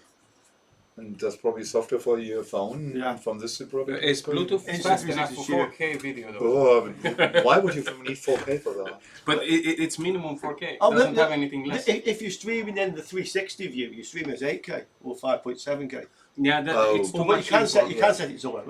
Yeah, 4K was the minimum I could see on the device. Paul, I asked the same thing. Is the image fuzzy at 90-degree angle? I asked the same thing, and from the look of it, what I saw, this is pretty nice. So a lot of software going on in the background there. Oh yeah, that's for sure. Yeah. And I thought I was actually filming today while I was looking at the edge of the camera. Like, hand me the thing, please. Yeah. Like, okay, I can't open this. Like this. So I'm on this camera, I'm on this camera, and I only see the corners. And You were filming what was in front of you. you're not at this moment, right? I don't have the files here. They're on the SD card. I've got them at home on my But computer. from what I saw, this thing can actually see around the corner. Yeah, that's what I think. I would agree with that from what I've seen. But I've only been playing. I borrowed this on Friday. I've had a couple of days, and I haven't done it all the time. But I'm gradually getting more impressed with it. At first, I was on the fence. Now I'm thinking, you know what? Actually, Useful. yeah. Okay, we have So we have something. Tech. we have a lump of something. So this came from the car boot sale. For those, Yeah, I'm going to. yeah. For you guys who want to see some car booty, I'm publishing the video tomorrow. Okay. I have some old Okay, computers. this is too heavy for me to move. So the guy had this last week. I got some computers, so I'm doing a car booty video. He had this and he wanted €30 for it, and I wanted to pay him 10, and he wasn't going anywhere with it. And I walked past today. He said, "Oh, you can have it for 15." And I thought, you know what, for €15, just to give you guys a bit of entertainment, I bought it. Yeah, it weighs like, I would say, 20 kilos more. This is a 12-volt 20 amp. It might make a battery charger for a car if you get a bit more than that, obviously. But yeah, so I paid him €15 for this. So I thought, A, it's a good test for Det's screwdriver, his electric screwdriver, won't get the cover off. And B, would you guys like to see what's inside it? A big transformer. That's it. But we can show them what's on the back of it. Yeah, sure. Let's show them what's on the back of it before we do it. Paul, good evening, my friend. So on the back of it are those BD142-6. There's 4 of them, I think. Are they all the same? Yep. BD... 42. Oh, 142. What about the other pair? Yeah, BD146. I'm guessing this is a series regulator Yeah. for 20 amp.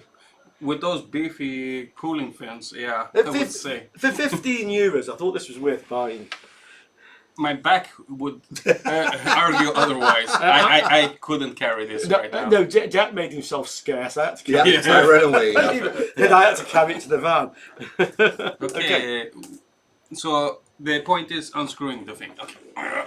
With Jack's new screwdriver, will it break? Get your votes in now, guys. Will it break? The screwdriver. You maybe want to switch direction. Could help. Ooh! Yeah, not bad. Look at this for all your amplifier things now. Oh yeah. You know, I bought this. You remember the big 88 keyboard that I have? Oh, yeah, When I opened this up, there was about 60 screws, and I thought, if I only had a power drill. I do have. What did you do of the screw? Jet's not going to see it again now. That works that well. I've appropriated it. Well, €7. I think you can. They won't see that again. A good deal. I don't like it. Yeah, I'm normally like a little handheld electric screwdriver. You wouldn't do that. I have a larger version that is a drill at home. I use that one. Yeah, but you know, a power drill is way too heavy for this.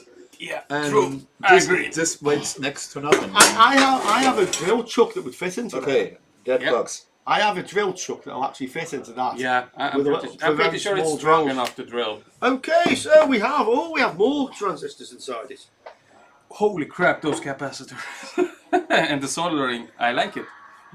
So on the side here is another one of these BD142s. Oh, I can't see this. There. Okay. That's another one. That must be the driver, and these must be the output series regulator.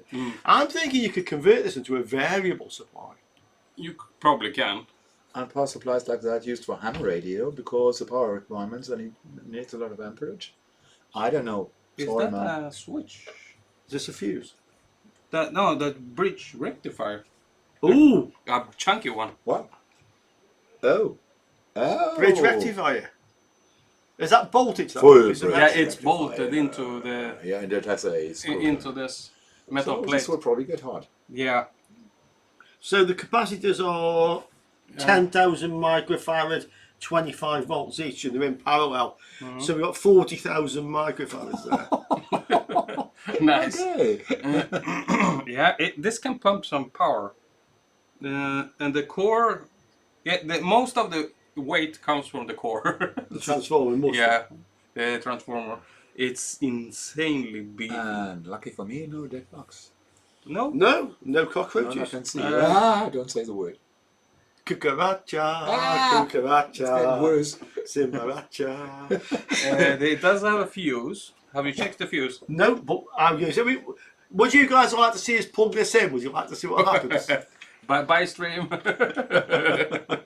I reckon they all want to see it plugged in. Oh, you check. Would you like the multimeter? Yeah, please. Multimeter. coming in? Thank you. From the back. We'll use this one with the bigger display. It's easier for people to see. Okay.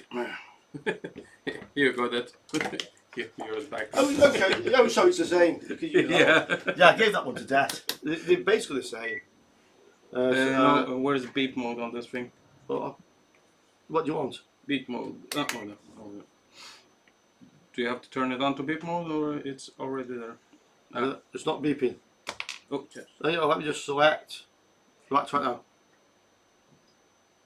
It doesn't beep. Oh, yeah, okay. Yeah. Bad contact. Let's put the light on. There's Zero. Yeah. Okay, Yeah, it's I'm fine. guessing the 3 ports will be output voltage Yeah, and it's fine. overcurrent there we go. protection. We have a light. Can we see that? You want me to do it again? No, I'm trying to show them the meter. Yeah, okay. But it's They off. hear, they heard. Yeah, there's the meter. Yeah, it did beep. Yeah, they heard it. Yeah. Yeah. So it is The fine. fuse is good. Yeah, that means this didn't explode before they sold it. Because people are curious animals, and he probably plugged it in, the one that bought this. And no, I have not plugged it in yet. This Not you, but the previous owner. I know where you bought this. He's the only one that brings stuff like this. Okay. It was actually a Moroccan guy from Las Palmas. Yeah. So, There are two guys that sell stuff vintage like this. by the way, you guys will want to look this up. If those who want to play along, can we show them the model number? I did at the beginning. Yeah. So model number AL726E. I did at the beginning. And if you look down here, Alpha. Alpha Electronica. So a Spanish version. Overload. Yeah, it has an overload protection. And what's OV? 0 volt. No? OV. Overvolts. Oh, overload, overvolt. Yeah, okay. And this says protection in English rather than Spanish and power in English. Okay. I turned it off. Are you sure? I think so. Okay, guys, if the stream dies, Yeah. see you next week or in 2 weeks. No, nothing yet. Whoa! And it powered on. Yeah, I see a red light. Voltage. So let's get the voltage. Wait, I need to hold this. Yep, 12.5. Oh, let's put the light on, yeah. No, it doesn't want to. That's the one for the light. Right. 12.54 volts. Yeah, because it reduces with the load. Yeah, that's a good idea. Well, it seems to work. To test something like this, you need to push it actually with a I'd big say it's load. the same, yeah. Charge a car battery, for example. That would work quite nicely because it has a lot of resistance. Yeah. Top camera. Over there, Rich, other side. What? there. Don't. Yeah, this is only 12 volts, so you won't kill yourself. But there is 220 over there, so careful. Yeah. And this will be, this is a nice shot for the caps here. And this will go out with some bang. If we do a short circuit there, this will be, Kaboom! Yeah. Well, 40,000 microfarads, yeah. yeah, there's some energy in there. Yeah. This is a I turn it off. Oh, we can show them the circuit board in here. We haven't shown them that. Okay. Let me I'll just turn- unplug this. Okay, Good idea. good idea. You had your fingers way And too then we close can- to the bridge here And to then, fire we'll, there. and then we'll show them the other circuit board. You haven't killed yourself yet. We can maybe skip that. So there are adjustments on here. Yeah, there are some adjustment caps, probably to set up the voltage. The circuit board actually has the branding on it. Of Sadly, Bit the more. circuit board doesn't have any naming on the. I can't tell. It says something on it. IFPFZHDO again. yeah, it's, Yeah, but I was looking for what the what the resistors would be. Oh, that's what you mean. One probably is a overcurrent protection. I'm Yeah, guessing. it has a bridge rectifier down here as well. There's 4 diodes. Maybe together. something like a control voltage. Oh, yeah. is that Yeah. a transistor down there with like the Yeah. metal cam one Yeah, underneath sorry. that red wire? Can we Yeah. just move the red wire? Yep, probably can. Careful. Yeah, Yeah, there. I'm careful. I'm not touching the bare wire. There we go. Got some light in there, please. Yeah. Help you out. Okay, there we go. So Okay. there are 4 diodes. This is in- ITT. Look at this. Is ITT again. On Like the diodes capacitor. we had last time. Yeah. Oh, Yeah. This is probably. There isn't a lot going on here, No. but it has a bridge rectifier, or at least 4 diodes in that configuration. So yeah, it probably takes a bit of the power from the wall socket and rectifies down to something else. Yeah. Mm. So this is has a control circuit. Yeah. Yeah. Yeah. It has 1 bodge on the back. Capacitor, I think. Yeah. See if I can creep in here. There. Blue one. Oh, the green Something one. It's a green yeah. one, yeah. Looks like a resistor. A resistor, yeah. So it's a bodge from the factory, I'm guessing. I was thinking. I mean, the reason I bought this, and I did give him €15 for it, is that I thought the actual with the big heat sinks on and the construction of it, it might be useful to actually strip this down and build a variable supply in there, more voltage. We can put some current meters on, you know, Yeah. for our power supply projects. I mean, would you guys have given €15 for that by any chance? Or would No. you? Or do you think I was wrong? I wouldn't, because I can't carry it home. My back. Yeah. But what It's about you? broken. What about you guys out there? Would you pay €15 for something like this? Do you think it's reasonable? They have the cover, so I can smash it on. Rich, with the test equipment you have acquired recently, is there any way we can test the capacitors to see how much life they have left in them? We can check for the voltage breakdown. I mean the 25-volt ones, but I'm not sure we can do much else. Wasn't this destructive? Didn't you say this was destructive? Somewhat, Yeah, it was somewhat destructive. And these, And with a 40,000 microfarad. Oh yes, and it won't test high capacitance Yeah. because it hasn't got enough power to charge We them. probably can sit all night here and wait for it Yeah. to charge. Okay, in my opinion, guys, electrolytic capacitors don't fail with age. This whole thing was down to the capacitor plague around 2001, 2002, Yeah. which was down to industrial espionage, basically. It was, yeah. So capacitors, I've had equipment here like 50, 60 years old and the capacitor's still working. Get them. This thing, I'm guessing, is probably from the 70s or 80s. Did we see a date code in there? No, we didn't actually. I checked. There's a date code on those big transistors. BD163s. No, nothing at all. Are those transistors rare value? Okay, people saying if you can date the capacitors and environment temperature, you can look at the data sheet to determine how much they age. Of course, yeah. Dutch says, I don't know if I would have paid €15 for that. Don't know what it is. Scotty. Oh, okay. Damn YouTube. Okay. Sorry, guys. Just saw an opportunity to use some of the recently acquired test equipment so you can gain more experience with that. Yeah, sure. Scotty said, so the PCB is a linear regulator down in 4 plus transistors, and the caps are pre or post linear regulator. We haven't checked now. This is just what we know everything, yeah. After oh. Here you go. Here's your lamp. Oh God. Yeah, no, I can't lift this. You have slots on your back, on the multimeter. Be Hmm? careful. slots for what? Some ways. Mike is asking that. What are the slots on the back for? You mean these? Ah, that's for the multimeter probes. These are, no. No, that's wrong. No. There. But we don't have the original probes. Yeah, these are not the ones. These are the pointy ones. Yeah. Hey, you could do this. Alpha Electronica is I pretty know. good stuff, so I have available power supply of them. It has relays clicking. Bones, sorry guys. Himalate Mr. Prep for ingredients. Seems like from the microwave. It's heavier than a microwave. Reason I don't think I would bother. HP sells 8 PSUs at about the same price and much more power here too. Yeah. It's always a capacitor, yes. Richard did a video how to test leakage with a resistant voltmeter. We did it on the live stream. I have not seen smoothing up fair very often in all the equipment. Yes, this would be my main concern there with you guys, yeah. Rich, did you get the substitute for the transistors that of that AMP I posted in the comments? From Dutch, I don't know. What no, I don't have the substitute, but I have told the guy the price of repair of that amplifier to get one pair, which is about $50 or something. But I think he'll probably just decide to repair it. I mean, somebody rightly pointed out if I actually just remove the faulty transistors, as long as he doesn't drive it above about a kilowatt rather than 1.2 kilowatts, it should work fine. But for an amplifier, I don't know if you guys agree with me, I said this in the comments, there's something about those old amplifiers that have this sound that you just can't seem to reproduce with the modern amplifiers. You mean the noise?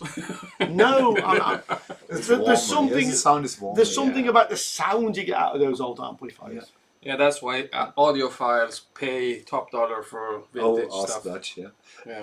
Yeah, I know. Yeah. I wouldn't, but Squippy half disagrees. Caps fail with age if they get hot during that time. Yeah, and simply have no idea what the thing is going through. maybe they never used it. Yeah. I would have paid €15 for a power supply like this, even if it needed it to work, of course. Some vintage power supplies filtering caps are very healthy because they were over-engineered to avoid failure. Oh, Paul, this is actually a point. Thank you. Okay. Yeah, There's only 19 of us watching. I'll get the kettle on. Here, coffee. Coffee, please, boy. Dutch Linux. Okay, Dutch, I saw your comments on the video, but I didn't actually see if you've sent me a list elsewhere. I don't have it. How did you send it to me? You guys figure this out. Yeah. Yeah. Skippy says about a 12 volt 200 amps power supply for €19. These are normally from servers. So if you got the big servers, this is normally what they're using for. Yeah. Yeah, and if they the old ones normally get sold on eBay and they're really cheap, yeah, and really powerful. Yeah. I have some here. The server power supply. Yeah, the 2000 watt supplies, maybe 1500 in your case. Yeah, I think I have. I saw a server I think power you supply. mean the wrong ones. Yeah. Yeah. I saw a server power supply sold with the server the other day, 4000 watts. Insane. It took up the entire back row of the rack. Yeah, these are normally the sizes. Yeah. It's insanely big. Yeah. But 4000 watts is Yeah, that was me, which is actually Stupid amount of power. Sounds different. I knew where I'd put them. Look at the numbers for a substitute and the transistors. I mean, did you get that? There are 4. Judge, sorry, man. I have no idea what you guys did there. €1 per kilogram. Yeah, even less than €1. Yeah. Yeah. This is heavier. Yeah. You probably get quite a bit of money in the scrappers for it. It has a lot of copper inside, that's for sure. Maybe this is a good thing to sell for the copper weight. Yeah, that's what I said for the scrapyard. There are quite a few scrappers here on there. Why not use a high current ATX power supply? ATX supplies are always in the E-ways. Richard, this is for you. They can, Ah, if the 12 volt rail is powerful enough. I know I could use a high powered ATX power supply. I like old stuff. Yeah. and I thought, hey, you know what, you guys might be interested in that. Yeah, So- it reminds him of his youth when he repaired that stuff. Yeah. Pretty much. would- I know the I mean, feeling I because I would've- do the same with video games. Yeah. I would have loved one of them when I was a kid. Oh, Yeah. 20 amp, whatever. But it was like, Did you fix my ZX Oh, yes. Oh, think- yeah, true. Did We you have to solder, talk about solder this. back the transistor? Yeah, we have talked about this. Yeah, right. So I want my baby back. I only have one ZX Spectrum at home. I don't want it Yeah, that. what I would Okay, examine that, see what you think. Not bad. Oh, come on. Now you have to look right. Look under the PCB. Under You did the a really good job there. Under the PCB, okay. Yeah, get the PCB out. Yeah, I need a screwdriver for that. Ah, Ah! There is one screw. Yes, there is one. one screwdriver to rule them all. Yeah. There. There we go. Have a look at the soldering I did on that. That's nice and tidy. And no damage to the board. No, not at all. I need a soldering gun. Actually, while we were filming that, Rich did a fast forward there. I was talking about this and how he did this. It's a really good technique you had there. Yeah, and not dragging it back and forth is a good idea Yeah. because the pads come loose. No, you can do it, just put no pressure on. Yeah. That's what I did. Why is there a transistor across the processor? There always was, and I always wondered. So what I got was that they miscalculated some value somewhere, and this was the quick budge. It connects 5 volts to something or other. Yeah. So I really don't know exactly why they did it, but as long as it works, good enough for me. Should we talk about this, Rich? Oh yeah, yeah. Oh yes. Can you get the From one ZX thing to another. the Nopper version 0? One moment, I will. I'm going to answer this question. Why is there a transistor soldered across? Oh yeah. You're Yeah. trying to ask Firefox. You are trying to ask Google there. Yeah, I'm just googling it. He's googling it. Okay. Fair enough. Well- Google still works. We're used to the AI Okay, so answering the question. The transistor soldered over the processor is patched to fix the bug issue. Yeah. And the issue to ULA, that's the uncommitted logic array, Yep. to the big chip. That's the chip I'm using to convert to RGB. Yeah. Okay, it's to fix a bug in that chip. Yeah, I remember it was something they miscalculated somewhere and then they put it on Okay. as a last minute fix. And most of the European ones have that. That's Yeah, true. absolutely. You're an admin. You should be able to comment on anything. Text it to my WhatsApp. Okay, so what was the other question you wanted? Something from me, you said. The Nopper. What do you want me to do? Oh, you want me to get The PCB. You want me to get the knocker? Yes. Yes. He wants to explain something and show the new one. Yeah. That's what I was guessing. You guessed right. Oh, look at this. Yeah, the small regulator. So we were going to yeah. give this to Carlos, weren't we? Yeah. That's yeah. yours, Carlos. Oh, thanks. This will go to Carlos. That's yours. Thank you for letting us to use your spectrum to test. Yeah. Yeah, sure, no problem. Always useful for my use as well. If you guys saw the video, this is a, how do we call this, go or no go A go or tester Yeah. for CPUs, for old CPUs. For the Z80, this one. Yeah, for a 16-bit set, 8-bit? 8-bit. 8-bit. 8-bit set 80, yeah. So it does a counting thing. It shows the count pretty much. It runs a lot of knobs into it. Yeah. So, but it works. I liked it. Yeah, but then somebody in the comments came along and said, "Damn, can we have this for other CPUs?" Yeah. And wait, go to a different camera. And Rich and me said, "No, way too complicated, Way too much work. Yeah. way too much work." And yeah, we sat around as we always do and fiddled around with the idea. I had an idea which came from the SLI motherboards, the early ones to have two graphics cards in the PC, and they had like a plug-in card that you plugged in to a slot. It looked a bit like a DIMM slot for a laptop, and the plug-in card configured the two PCIe 16 slots to work either independently or SLI, and that's where the idea came from, wasn't it, yet? I remember right. I came up with the thing. Okay. But the first ideas in the comments were, "Oh, use an FPGA." Yeah. No. Yeah. Guys, It does we work. borrowed the Z80 from Carlos because we haven't had one. We don't have a 6502. We don't have a 6510. So I have a 6502 at home. oh, perfect. Now we Do have. you have a an reason- 8080? I don't have an 8080, but I do have a 6800. Okay. 6800. Okay. Which is for the Vectrex as well. So Okay. I have most of the chips. This 8080 I don't have. Yeah. So you probably can do an FPGA version with it. You know what? You know what overkill is? This is the definition of overkill. FPGA. Total yeah. overkill. We wanted to have something simple. What did we come along? €7 for the Total bill of Yeah, pre-assembled PCB, right? Yes. €7. Yeah. So probably the FPGA is more expensive than the whole PCB. Because it was €7 minus the ZIF socket. Yeah, true. Yeah. Yeah, I had the zip socket. And we learned that you need to unflip the zip socket if you solder it in because it represents the pins. Thank you, Tim. Yeah, if you have it like this when you solder it, they bend the pins. Yeah, I learned something there. Yeah, thank you. And they were blaming my poor zip socket. Yeah. They were actually bent when I got them from AliExpress. But then we thought, okay, what does our thing do? It connects the clock line because the CPU needs some clock. Connects VCC, connects ground. The data line is always the same. Data is always on a Z80. This thing, data is always 0, 0, 0, 0, 0, 0, 0, and it stays this way. It never changes because the CPU runs through everything and looks. What's the next operation? Oh, it's knob. Then I do a knob. What's the next operation? It's a knob. So And for those that don't know what a knob is, it's no operation. for CPUs, this is ground update. Yeah.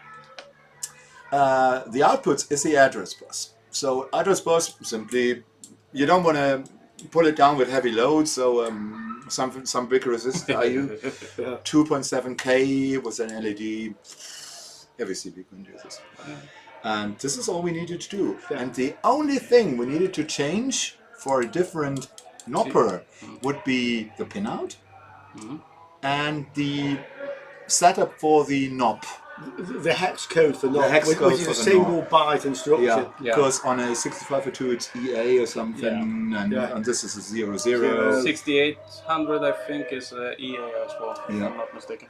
And so this is what we left it, and we thought, okay, no good way to do this. And I'm not sure if somebody in the comments came up with maybe a additional board that can do the routing. Yeah.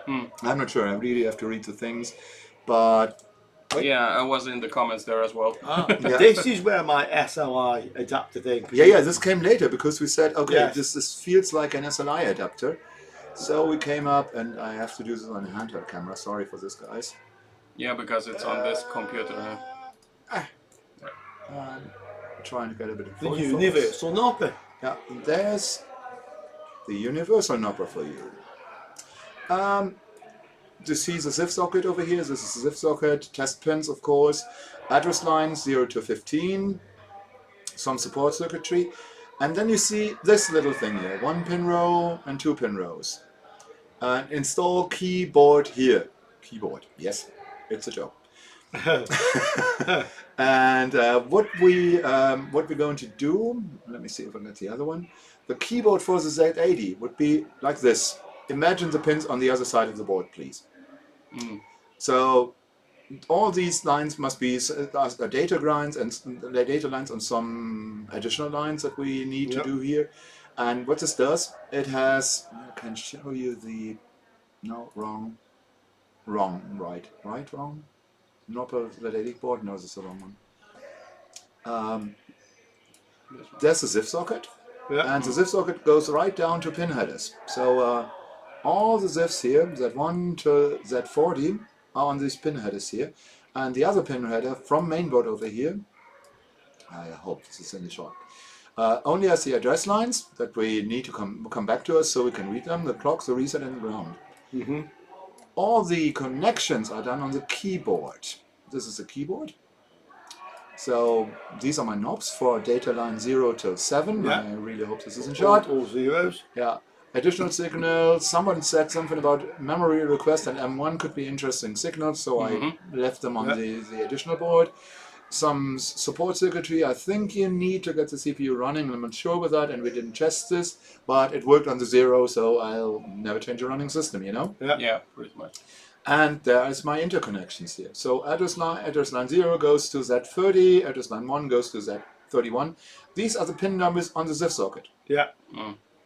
And since I know where my address lines are coming from, they're coming from the main board, I simply connect them here to the ZIF socket, and the data lines go to the ZIF socket, and the additional signals go to the ZIF socket, and Bob's your uncle. So we get a different. Thank you to listen for my tech talk. So basically, we just plug a different keyboard into the tester. Yeah. For whichever type of process we want. So it's like a Raspberry Pi hat, pretty much for every CPU. Well, what we thought is. No, the SLI, Yeah, SLI or thing SLI, is more close. Yeah, Yeah. But because it doesn't have any. the thing is, we're staying very low end here. We don't do anything complicated. No. So Yeah, we don't use FPGAs. Everybody can build the thing. Yeah. So we decided if we publish this, and we will publish all the documentation which explains where the address lines are and how to configure this for any CPU that you might want, and then you guys can make your own keyboard. Yeah. All the documentation will be there. You can make your own for any processor you want. yeah, pretty much up to the 8080. 8086 had some multiplexing. 16-bit or something. Yeah, no, it's multiplex. Okay. Input and output, so you have to convert it first. Not sure if this is feasible. Not sure if you can use CPUs that use more voltages than 5 volt.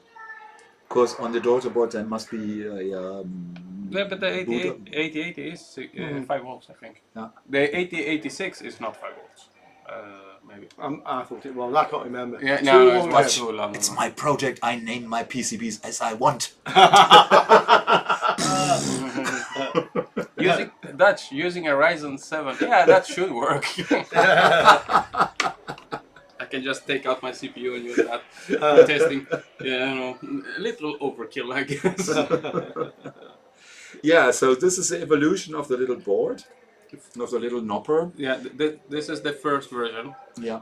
And it does work for the Z80. So either you make 4 of these for different CPUs, there are 4 or 5, or you make one of the other ones and a lot of keyboards. Well, I did suggest that we could make the 4 keyboards on one PCB, so you just buy the one PCB, you just snap them off. Oh, okay, you may. Maybe. But I don't know how PCBWay counts or JLC PCB, because they count the amount of PCBs you have on your design, and then charge you for that. That doesn't matter if they're snap off or not. So so that would count as 4 PCBs in their eyes, I'm guessing. I don't know. Yeah, we have to check that first, because the cost would increase quite substantially. Yeah, and I'm not sure if the well, we could do a thing where we do the layout and simply tell them, okay, we need a VCAD here and a VCAD there. Yeah. Yeah. That's what I would think. Yeah. Okay. Yeah, it tricked them into saying it's one single PCB. Yeah, this is what I normally would do here, because yeah, the CPU, the thing is 1,100 millimeters width, or could be mil. I'm not sure. Yeah, I think it is. I think I used mil because I was doing all everything in raster, and that could get a bit tricky.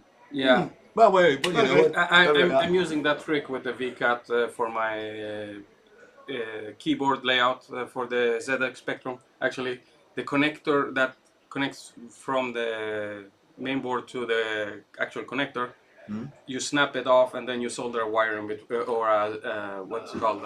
That actually said what I mentioned. Can you make one board and use jumpers? Of course you can. Yeah. That's completely fine. And they're slow enough that interference wouldn't be a problem. Yes, you could, but the answer is that we'll make it this way, and then we'll give you all the information. You can make however you want. Yeah. I understand the idea here. These are for use, ease of use. Let me try to set the thing here. Oh, okay. Focus first and then switch over. Yeah. So this is more for ease of use for people that don't know how to do stuff Okay, like that. focus. Now it is. Okay. You could.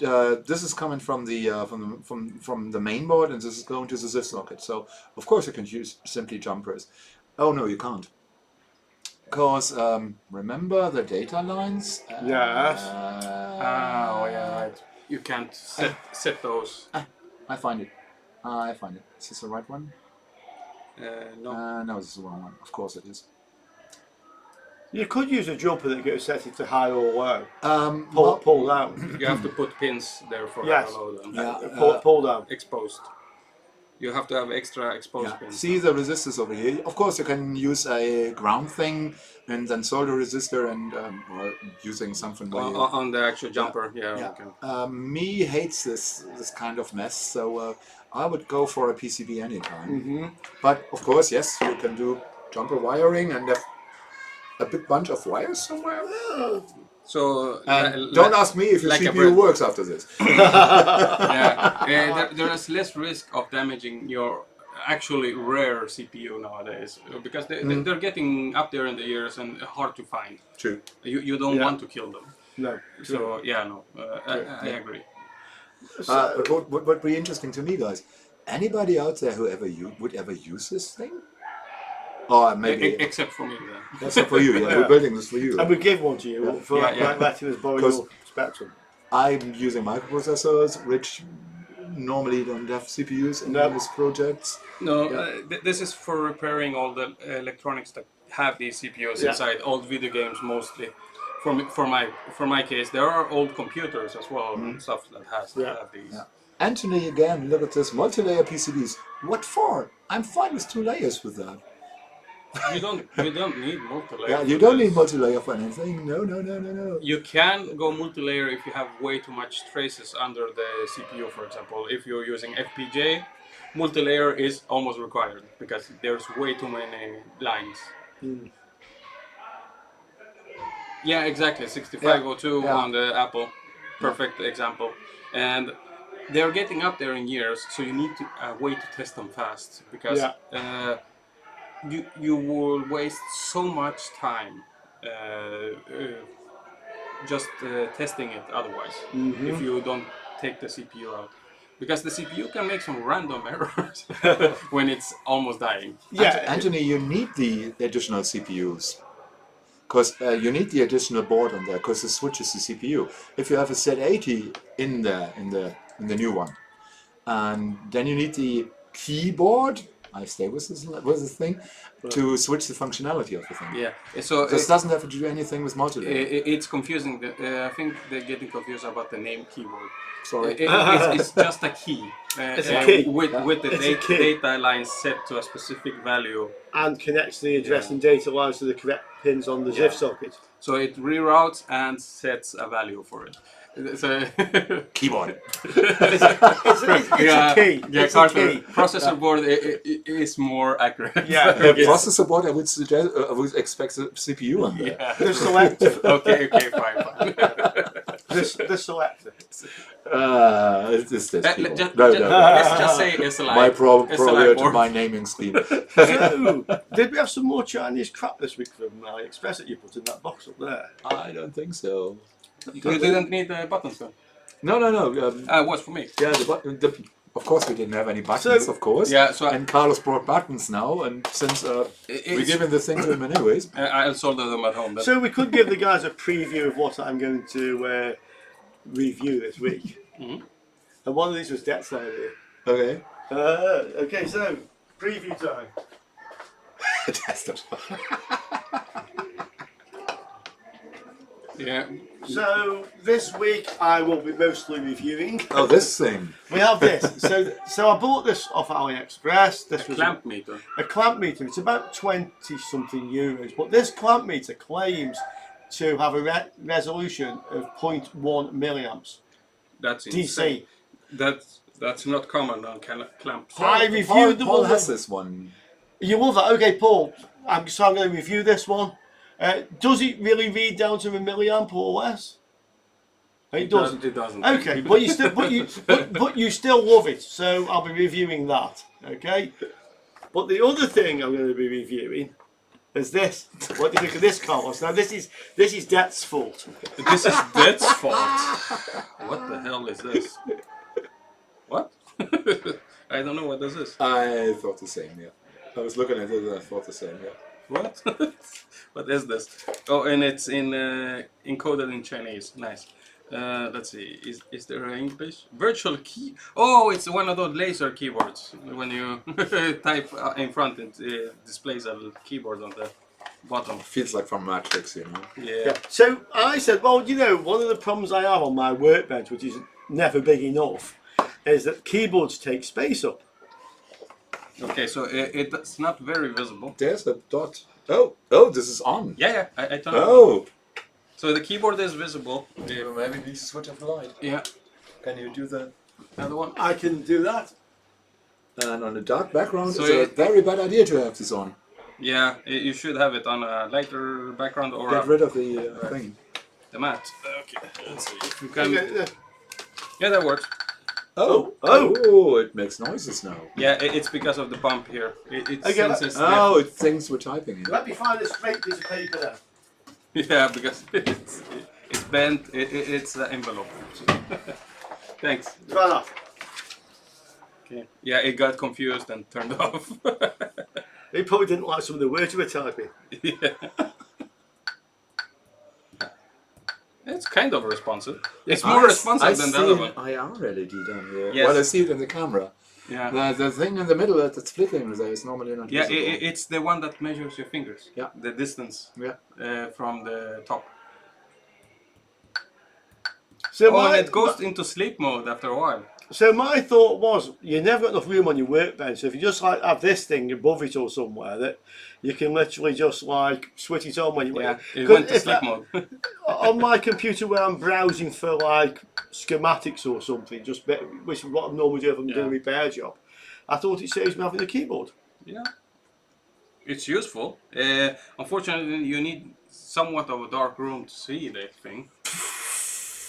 Maybe a blue laser would have been better, actually. A green one would be better because our eyes are more sensitive to green. Yeah, true. But otherwise, yeah, I've seen these. Yeah, it has a Star Trek feeling. Yeah, absolutely. Yeah, it works to type cuss words and everything. So, well, I mean, at the moment it's still got the plastic protective thing on and whatever. But, Yeah. But we'll do a review. I'll do a review this week sometime, or certainly this week or next Does it week get because of the better main without- holiday. Yeah, but we'll won't mess Yeah, with that for now. yeah. No, I wanted to see if it got better. Yeah, it does actually. It gets better without the plastic on. Okay? Yeah. What a shock. So I don't know if it's going to be practical. My thought was that you could just stick, or I could just mount this above my. No, it has to be. Oh, it has to be vertical. Okay. Yeah, it's programmed that way. It's programmed that way, and then it saves me having the keyboard. There is one that is for overhead use, like you want, but it uses a different technique. Oh, it's somewhat visible. Yeah. Okay, so that's something we can review this week. That broke my eyes. Damn. No, wait. Let's do this right so you can unbox it correctly. What do you guys think of just a quick preview of that? What do you think? Now you go. This one. Patrick, I think you have to wait for the video for that information. What? Can you tell when caps lock is on? I don't know. You probably can. You saw the dot on the top. That's one of the selectors. So probably there's an extra dot for caps lock and an extra one for fancy. scroll lock. Well, yeah, you press the keys and see what comes up on the screen. True. Anyway, Oh, yeah, And that's Bluetooth, I'm guessing. this is Bluetooth. Yeah. So this is a Bluetooth keyboard. Yeah, I've seen those, but these have existed a long time. They were super expensive a while. This wasn't so cheap, but it was 30 odd or something. No, it's still Euros. cheap. I remember the first time I saw it, it was over 100. Oh no, it wasn't that sort of price. Yeah, no, but it was a deluxe thingy for enterprise crap. Okay. So when I was working at Sony Ericsson, one of the chief officers had one. Okay. But it was a long time ago, like 20 years ago. Well, we have some interesting reviews coming up. 15 years ago. Still, very long time ago.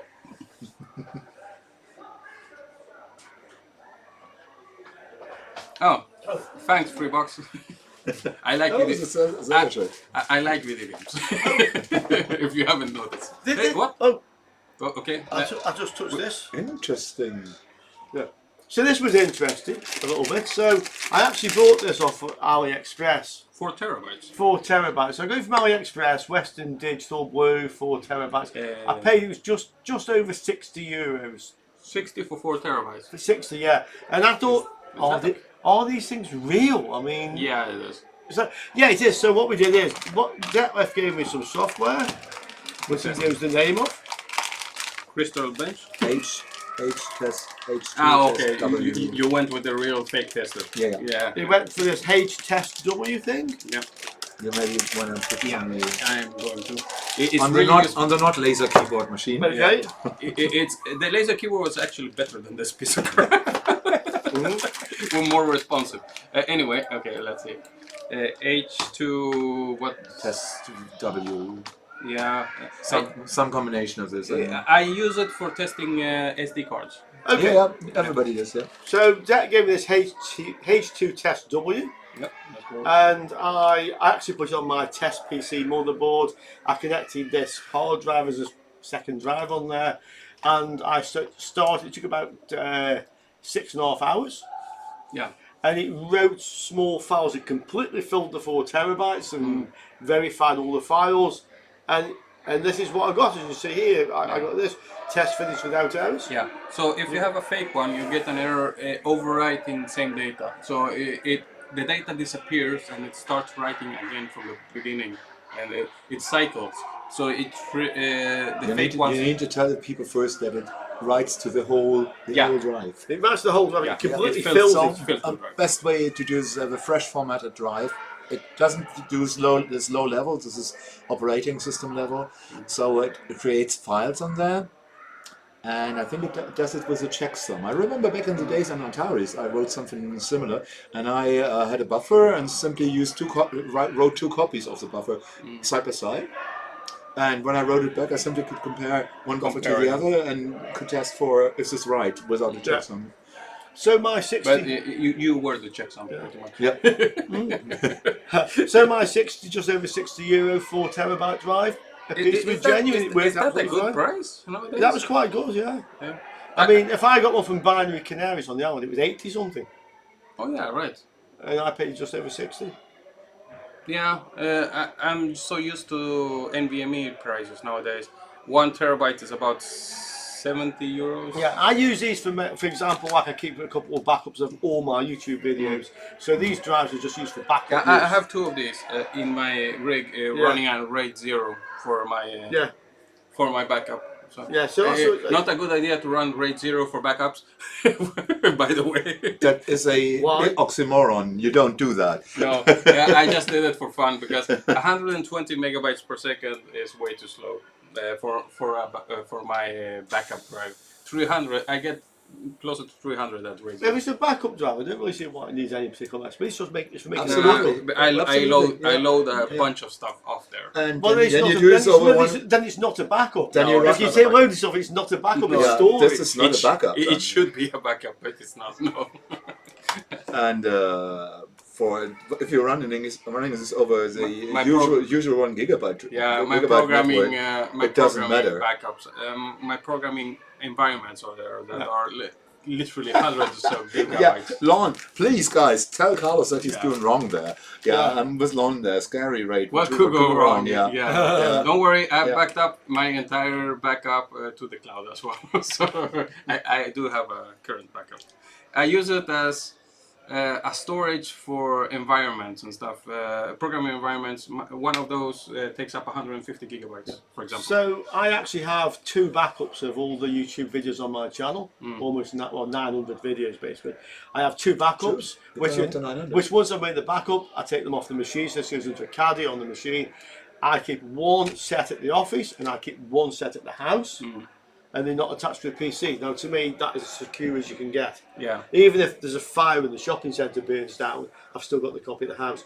I mean, I could be extremely unlucky and both get burnt down at the same time, or something happens. Yeah, But but Then you have different problems. then I have other problems. Exactly. then you have someone that's after you. No, that was me somebody's arsing about. Arsing about. Oh no!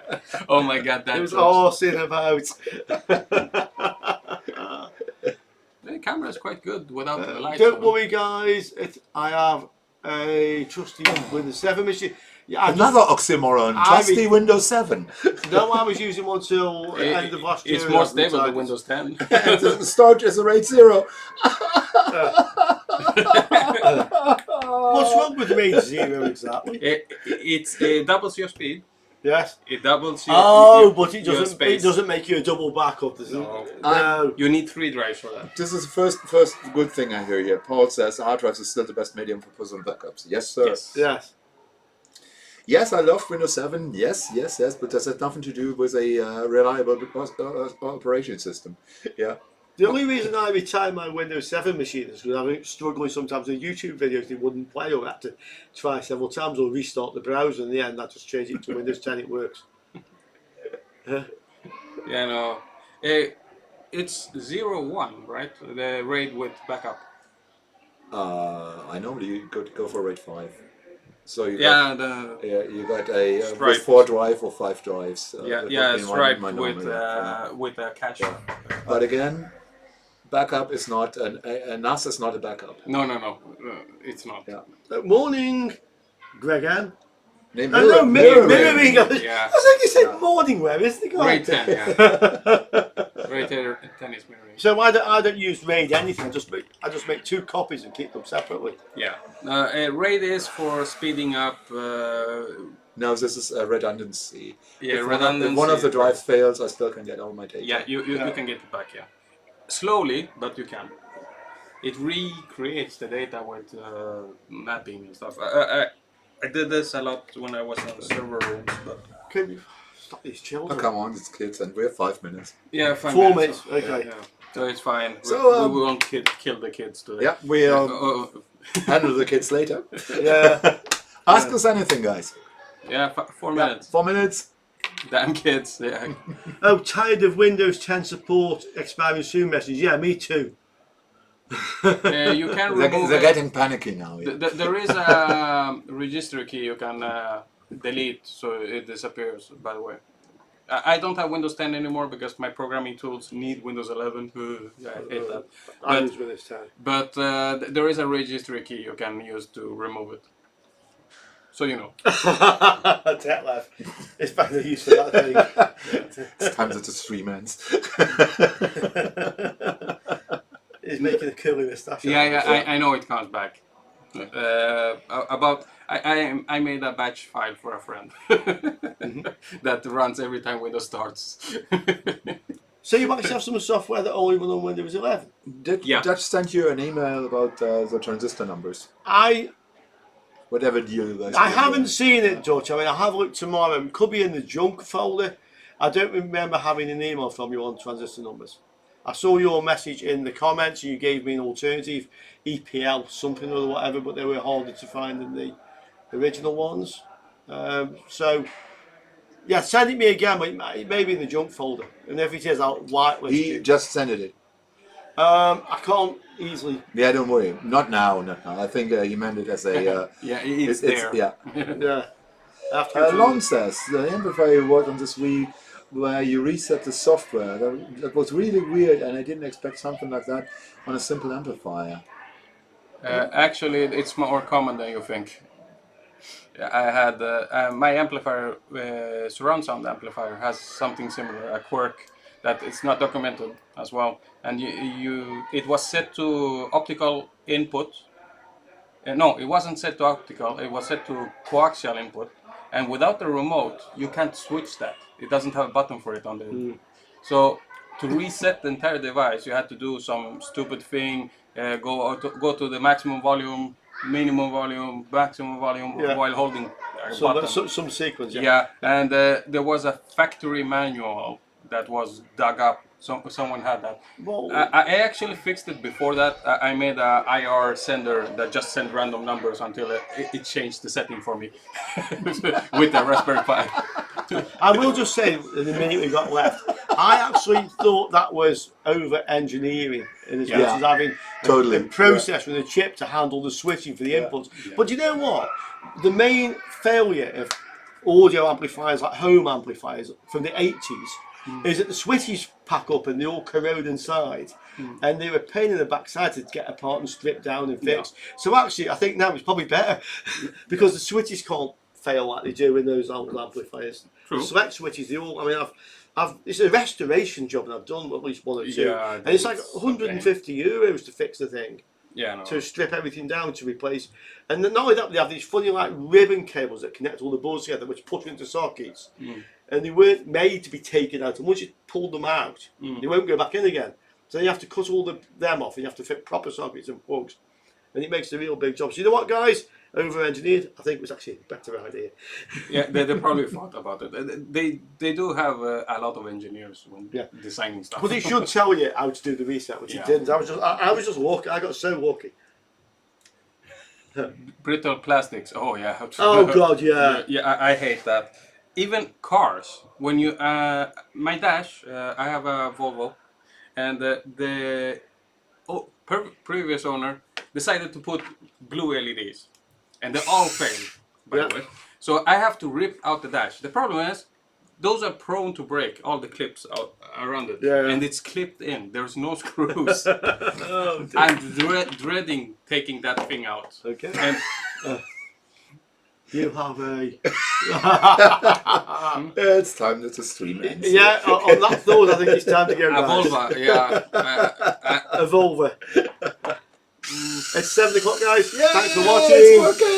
Yay. Okay. And we'll see you all See you soon. guys. Have a nice one. See you in a fortnight. Bye. Bye. Bye.